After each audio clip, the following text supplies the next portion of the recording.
बिस्मिल्लाहिर्रहमानिर्रहीम, अस्सलाम वालेकुम। Walk your talk for reputation at your work place की सीरीज़ में हमारा आज का टॉपिक है अपीयरेंस। आपकी रेपुटेशन में आपके अपीयरेंस का बहुत किरदार होता है, तो इस बात का ख्याल रखिए कि सबसे पहले साफ़ सुथरे रहिए, सफाई का ख्याल रखिए, तैयार होके अपने काम पे जाएं, अच्छे कपड़े पहने। ये अहम नहीं है कि आप बहुत हाई फाई कपड़े पहने, सादे कपड़े हों मगर वो साफ़ सुथरे हों। अगर शलवार कमीज़ आपने पहनी हुई है तो वास्केट पहने, अगर आपने पैंट कोट पहना हुआ है या जो भी ड्रेस पहना हुआ है वो इस्त्री हुआ हो, वो साफ़ सुथरा हो और जो काम आप कर रहे हैं उसके मुताबिक हो।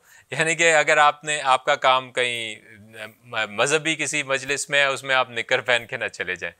मतलब ये कि अपनी अपीयरेंस को अपने काम और जो आपकी पोजीशन है उसके मुताबिक रखें, तो इससे भी आपकी रेपुटेशन ऊपर के ऊपर जाएगी।